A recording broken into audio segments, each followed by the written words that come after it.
Welcome to शान classes. आज बात करते हैं हम इकोनॉमिक्स क्लास 12th के चैप्टर 2 की, जिसमें चलेगा पार्ट 7। सबसे पहले टॉपिक पढ़ेंगे प्राइस इलास्टिसिटी ऑफ डिमांड। तो प्राइस इलास्टिसिटी ऑफ डिमांड होता क्या है?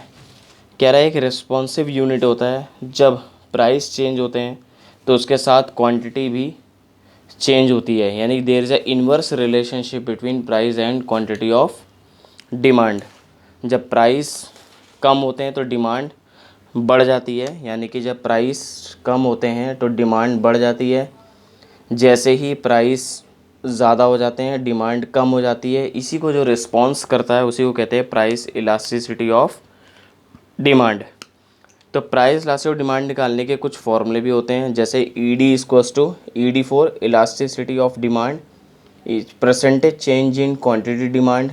क्वांटिटी डिमांड के अंदर जितना परसेंट चेंज होगा अपॉन में परसेंटेज चेंज इन प्राइस, यानी कि प्राइस के अंदर जितना चेंज होगा उसी को कहते हैं ईडी। तो ईडी इक्वल्स टू निकालने का तरीका होता है minus percentage change in quantity demand upon में परसेंटेज चेंज इन प्राइस। या दूसरा फॉर्मूला भी हम इसका यूज़ कर सकते हैं, यानी ED equals to minus bracket में डेल्टा क्यू अपॉन में delta P into P upon में क्यू। डेल्टा क्यू अपॉन में डेल्टा पी का मतलब होता है new price minus old price. या इसको हम निकालें क्यू को तो new quantity minus old quantity. इस तरीके से हम डेल्टा क्यू और डेल्टा पी को यहाँ पर निकाल सकते हैं। या दूसरा तरीका इसका ये होता है कि सबसे पहले हम देखेंगे कितना परसेंट चेंज हो रहा है। जैसे 10 से 15 पे गया तो कितना परसेंट हो गया इसका 50%, यानी 10 में 5 और बढ़ गए। उसी तरीके से वहाँ पर 50% क्या हो गया, लेस हो गया। तो इस तरीके से एवरेज होता है कि जितना इधर लेस होगा उतना उधर एवरेज पे लेस किया जाता है, जिसके वजह से आप पहला वाला फॉर्मूला भी इस्तेमाल कर सकते हैं। अब यहाँ पर हम पूरा एक्सप्लेनेशन अच्छे से करेंगे। सबसे पहले पढ़ेंगे 5 degree of price elasticity of demand. Elastic demand की डिग्री कितने तरीके की होती है ये पढ़ेंगे हम। तो यहाँ पर बात करते हैं सबसे पहले 5 degree of 5 degree of price elasticity of demand. Price elasticity of demand की 5 डिग्रीज़ में पहली डिग्री आती है E D equals to zero. First है E D equals to zero. इसका मतलब होता है परफेक्ट इन इलास्टिक डिमांड। इसको बोलते हैं परफेक्ट, बिल्कुल पूरी तरीके से इन इलास्टिक डिमांड है, इसमें कोई चेंजेस नहीं हो सकते। In elastic demand. तो इसको कैसे शो कर सकते हैं हम, जैसे एग्जांपल के तौर पे बताएं तो जैसे प्राइस और ये ले लिया हमने क्वांटिटी। प्राइस हमारा 10 था, क्या कह रहा है perfect in elastic demand, demand में कोई चेंजेस नहीं है। जब प्राइस 10 था तो डिमांड 30 थी, जब प्राइस 12 हो गया तब भी डिमांड कितनी है, 30 ही है। इसका कहने का मतलब ये हो गया हमारा, ये हम ग्राफ के थ्रू शो कर सकते हैं इसको।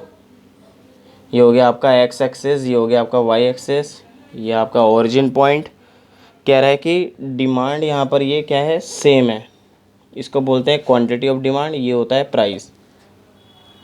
डिमांड बिल्कुल क्या है यहाँ पर सेम है, कोई चेंजेस डिमांड में नहीं आ रहे हैं, लेकिन प्राइस पहले इतना था, प्राइस बढ़ भी रहा है, प्राइस घट भी रहा है, यानी कि दोनों काम हो रहे हैं यहाँ पर। प्राइस में प्राइस आगे पीछे जा रहा है, यानी कि बढ़ रहा है, और इंक्रीज़ और डिक्रीज़ दोनों हो रहे हैं, लेकिन डिमांड में कोई चेंजेस नहीं हो रहा है। That is E D equals to zero. दूसरे पॉइंट की बात करें यहाँ पर तो दूसरा पॉइंट है E D equals to infinitive. E D इसको क्या हो जाएगा, ई डी का इन्फिनेटिव होगा। तो इसमें क्या करेंगे हम इन्फिनेटिव के अंदर, तो इन्फिनेटिव का जो यहाँ पे है परफेक्ट इलास्टिक डिमांड, ये इन इलास्टिक से क्या बन जाएगी, परफेक्ट इलास्टिक डिमांड बढ़ जाएगी। परफेक्ट इलास्टिक डिमांड का हम एग्जांपल कुछ इस तरीके से देखेंगे कि यहाँ पर जस्ट इसका अपोजिट हो जाएगा कि यहाँ पर प्राइस 10 है, डिमांड 20 है, प्राइस अभी भी 10 है और डिमांड हो गई यहाँ पर 30। यानी उल्टा सेंस है यहाँ पर। वहाँ पर क्या हो रहा था, क्वांटिटी ऑफ डिमांड सेम थी, प्राइस में चेंजेस आ रहे थे। यहाँ पर प्राइस कांस्टेंट है और क्वांटिटी ऑफ डिमांड में चेंजेस हो रहे हैं। E D equals to infinitive में। तो ये प्राइस है आपकी, ये क्वांटिटी है। प्राइस आपका सेम है, क्वांटिटी पहले इस लेवल पे थी, डिक्रीज़ भी हो सकती है यहाँ पर और इंक्रीज़ भी हो सकती है, लेकिन यहाँ पर प्राइस में कोई चेंजेस नहीं आएंगे। That is E D equals to infinitive. Third point की बात करें यहाँ पर ई डी इक्वल्स टू 1। यहाँ पर ई डी इक्वल्स टू 1 का क्या मतलब है, यहाँ पे बात करते हैं यहाँ पर ई डी इक्वल्स टू 1 की। तो ई डी इक्वल्स टू 1 का मतलब है यहाँ per unit elastic demand. Unit elastic demand. Unit elastic demand का मतलब यहाँ पे ये है कि जब प्राइस 10 था, ये प्राइस है हमारा, ये क्वांटिटी है, जब प्राइस 10 था तो डिमांड 30 थी। जैसे ही प्राइस यहाँ पर 15 हो गया तो डिमांड कितनी हो गई, 15 हो गई। यानी कि जितना परसेंट चेंज हो रहा है प्राइस में उतना ही परसेंट चेंज होगा यहाँ पर क्वांटिटी में। तो इसको हम E D equals to infinitive के भी कहते हैं। जैसे इसका ग्राफ बना के दिखा सकते हैं। ये आपका क्यू है यानी क्वांटिटी ऑफ डिमांड, ये प्राइस है आपका, ये ओरिजिन पॉइंट है। कह रहे कि जब प्राइस 10 था, ये सपोज 10 है, जब प्राइस 10 था तो डिमांड कितनी थी यहाँ पे, 30 थी। जैसे ही प्राइस यहाँ पर थोड़ा सा बढ़ गया, 15 हो गया, तो डिमांड कितनी हो गई यहाँ पर, 15 हो गई, यानी कि हाफ हो गई। इसको इस तरीके से हम ग्राफ में शो कर सकते हैं। तो E D equals to 1। Fourth point है E D greater than 1। Greater than elastic demand क्या है, एक से ज़्यादा है। तो E D is greater than 1 का क्या मतलब हुआ यहाँ पर, अब बराबर नहीं है यहाँ पर क्या है, ई डी ग्रेटर देन 1। तो ई डी ग्रेटर देन 1 को बोलते हैं यूनिटरी ग्रेटर देन 1, यानी इलास्टिक डिमांड कहते हैं इसे भी। यानी यूनिटरी ग्रेटर देन का मतलब होता है इलास्टिक डिमांड। तो यहाँ पर कुछ इस तरीके से हम देख सकते हैं कि प्राइस जो है यहाँ पर क्या होगा। पहले इसके बारे में समझ लें क्या सिचुएशन है। कह रहा है कि ई डी ग्रेटर देन 1 एक ऐसी सिचुएशन होती है जहाँ पर where percentage change in quantity demand are greater than percentage change in price. जो क्वांटिटी डिमांड का जो परसेंटेज होता है वो ज़्यादा होता है प्राइस के परसेंटेज से। जैसे ये प्राइस है आपका, ये क्वांटिटी है। प्राइस जब 10 था तो डिमांड 30 थी, प्राइस 12 हो गया तो डिमांड कितनी हो गई यहाँ पे, 10 हो गई। यानी कि ज़्यादा चेंजेस किस में, क्वांटिटी में यहाँ पर ज़्यादा चेंजेस आ रहे हैं। तो इसको हम कुछ इस तरीके से ग्राफ शो कर सकते हैं। जब प्राइस 10 था तो डिमांड कितनी थी, 30 थी। प्राइस थोड़ा सा बढ़ा, प्राइस 10 से 12 का हो गया और डिमांड में काफ़ी ज़्यादा चेंजेस आ गए। डिमांड बहुत तेज़ी से यहाँ पे कम हो गई और डिमांड यहाँ पर तेज़ी से क्या हो गई, बढ़ गई। तो इस तरीके से यहाँ पर प्राइस में चेंजेस आया 10 से 12 का, लेकिन क्वांटिटी में बहुत ज़्यादा चेंजेस आ गए। तो इसको बोलते हैं E D greater than 1। Next point की बात करें, यहाँ पर लास्ट डिग्री क्या है हमारी, E D less than 1। E D less than 1 में जस्ट इसका अपोजिट होता है। यहाँ पर क्या होता है, प्राइस जब 10 था, लेस देन 1 का मतलब यही होता है यहाँ पर जब प्राइस 10 था तो डिमांड 30 थी। ये प्राइस है आपका, ये आपकी क्वांटिटी है। जब प्राइस 10 से 20 हो गया, अब प्राइस में ज़्यादा चेंजेस आ गए लेकिन डिमांड 28 है। जस्ट इसका अपोजिट होगा, ई डी ग्रेटर देन का 1 का opposite E D less than 1। तो यहाँ पर ग्राफ कुछ इस तरीके से इसका बनेगा। यहाँ पर जब प्राइस 10 था, डिमांड 30 थी, प्राइस 10 से 20 हो गया, काफ़ी ज़्यादा चेंजेस आ गए प्राइस में, लेकिन डिमांड में ज़्यादा चेंजेस नहीं है। और ये कुछ इस तरीके से स्ट्रेट में लाइन आ जाएगी और इस तरीके से आपका ग्राफ मेंटेन हो जाएगा। तो इस तरीके से यानी कि प्राइस जो है पी से P1 में शिफ्ट हो गया और ये क्यू जो है क्यू शिफ्ट हो गया। तो इस तरीके से हम यहाँ पर इसको दिखा सकते हैं। नेक्स्ट बात करते हैं यहाँ पर नेक्स्ट टॉपिक की। यहाँ पर नेक्स्ट टॉपिक है method calculate price restaurant percentage method और टोटल एक्सपेंडिचर मेथड। तो परसेंटेज मेथड हम कर चुके हैं, अब हम टोटल एक्सपेंडिचर मेथड की बात करेंगे। तो डिग्री यहाँ पर ख़त्म हो चुकी है। अब बात करते हैं यहाँ पर टोटल एक्सपेंडिचर मेथड। यहाँ पर मेथड चलेगा total expenditure method. Total expenditure method में क्या होता है कि एक तरफ आपको प्राइस दिया होगा, एक तरफ आपकी क्या होगी क्वांटिटी होगी, ये होगा total expenditure equals to P into Q. पहले हम इस तरीके से इसको निकालते हैं।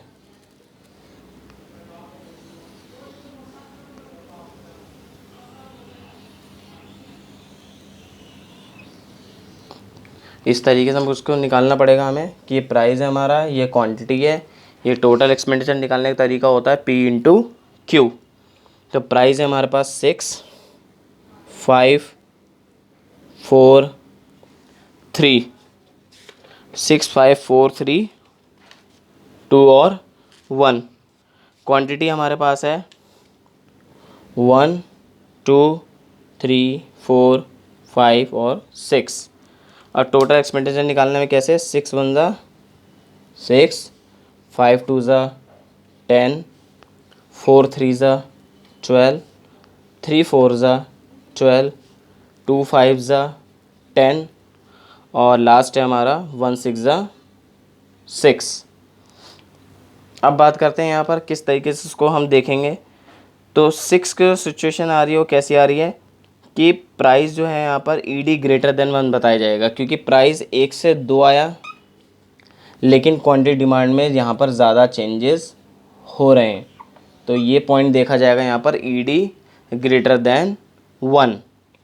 दूसरे में क्या देखा जाएगा यहाँ पर प्राइस 3 से 4 आया, प्राइस 3 से 4 आया, ठीक, ज़्यादा चेंजेस नहीं आए। और हमारा जो यहाँ पर या जो ईडी है यहाँ पर क्या है इक्वल्स टू 1 होगा, क्योंकि क्वांटिटी में कोई चेंजेस नहीं आए। तो ईडी इक्वल्स टू 1, यानी कि इलास्टिक ऑफ डिमांड में यहाँ पर कोई चेंजेस नहीं है, जो हम लास्ट टाइम पढ़ चुके हैं। तो यहाँ पर कोई चेंजेस नहीं आया, इसकी क्या हो जाएगी पोजीशन ईडी इक्वल्स टू 1।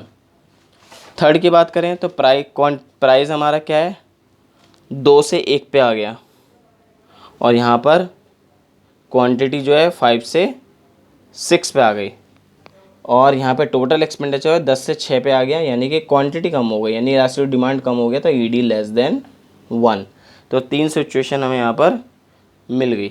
पहली क्या थी प्राइस 6 से 5 पे आया, क्वांटिटी 1 से 2 पे आ गई, ये तो ठीक था एवरेज, लेकिन जो हमारा टोटल एक्सपेंडिचर है वो 6 से 10 पे आ गया, यानी कि क्वांटिटी ऑफ डिमांड में ज़्यादा चेंजेस हैं, इलास्टिक ऑफ डिमांड में ज़्यादा चेंजेस है। तो ईडी ग्रेटर देन 1। फिर यहाँ पर प्राइस 4 से 3 पे आया, उतना ही परसेंटेज 3 से 4 पे यहाँ गिर गया, लेकिन टोटल एक्सपेंडिचर का जो एवरेज आया वो 12 आया है, यानी कि दोनों ही इक्वल हैं। तो ईडी इक्वल्स टू 1।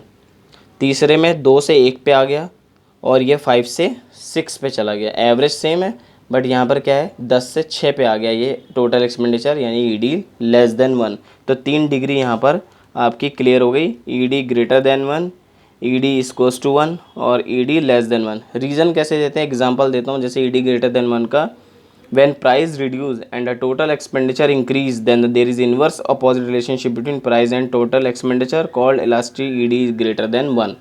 प्राइस तो कम हो रहा है लेकिन ईडी बढ़ रहा है तो ईडी ग्रेटर देन 1। प्राइस यहाँ पे भी कम हो रहा है लेकिन ईडी बराबर है तो ईडी इक्वल्स टू 1। जब प्राइस यहाँ पे भी कम हो रहा है लेकिन ईडी भी कम हो रहा है, ईडी लेस देन 1, क्योंकि प्राइस से ज़्यादा रेशो ईडी का कम हो रहा है इलास्टिक ऑफ डिमांड। तो ED less than 1, total expenditure ज़्यादा कम हो रहा है तो ईडी लेस देन 1। अब इसका ग्राफ कैसे बनाएंगे ये देखते हैं।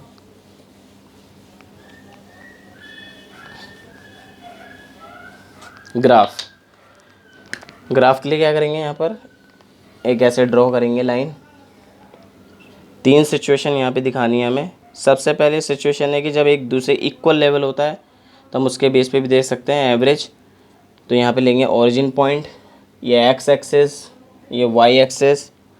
अब हमारे पास प्राइस कितना था, प्राइस है हमारे पास, इम्पोर्टेंट पॉइंट है प्राइस का, तो 654,321, यानी कि 1 2 3 4 5 6।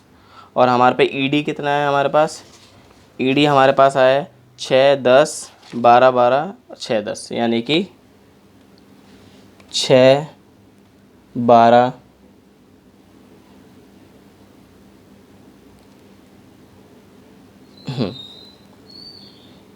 5 10 15 20 इस तरीके से ले सकते हैं।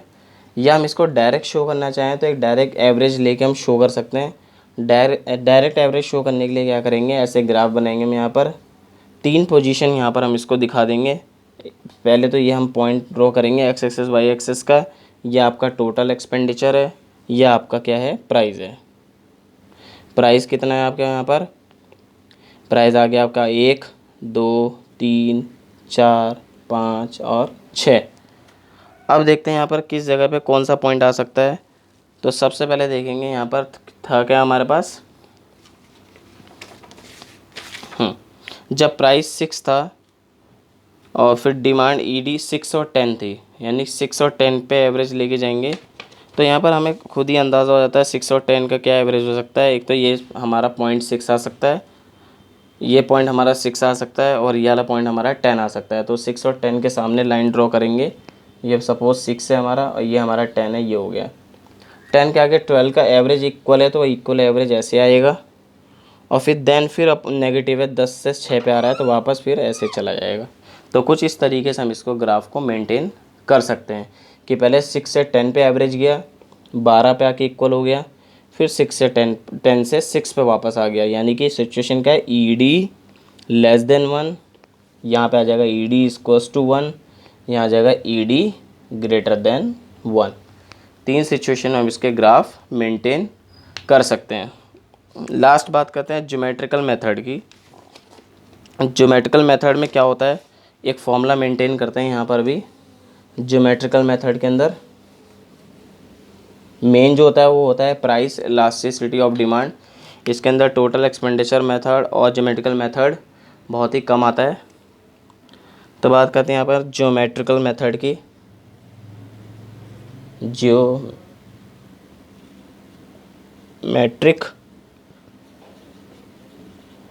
मेथड, ज्योमेट्रिक मेथड को पॉइंट मेथड भी कहते हैं।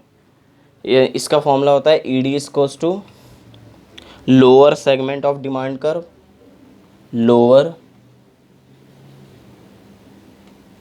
Segment of demand curve. इसका फॉर्मूला होता है lower segment of demand curve upon में upper segment of demand curve, upper segment of demand curve. यानी कि lower segment of demand curve और अपॉन में upper segment of demand curve, इसका क्या होता है, ये फॉर्मूला होता है जिसके बेस पे हम ज्योमेट्रिकल मेथड को यहाँ पर शो कर सकते हैं कि किस तरीके से ज्योमेट्रिकल मेथड हमें यहाँ पे शो कराया था। कुछ नहीं होता, अपर सेगमेंट और लोअर सेगमेंट दोनों को यहाँ पर शो करते हैं, उनको अपॉन में रख के इसकी कैलकुलेशन यहाँ पर हो जाती है, जो बहुत ही ईजी होता है। पॉइंटेड मेथड है, पॉइंट लगाए जाते हैं, पॉइंट लगा के इसका ग्राफ मेंटेन कर दिया जाता है। यहाँ पर ग्राफ उसका कुछ इस तरीके से बनेगा, इस तरीके से इसका ग्राफ मेंटेन होता है। यानी कि जैसे जैसे यहाँ पर क्वांटिटी है वैसा प्राइस है, प्राइस के बेस पे क्वांटिटी पे पॉइंट लगाते जाएंगे और इसका ग्राफ इस तरीके से मेंटेन हो जाता है। यहीं पर आपका चैप्टर 2 फिनिश होता है। नेक्स्ट लेक्चर में पढ़ेंगे हम चैप्टर 3 का पार्ट 1। Thank you.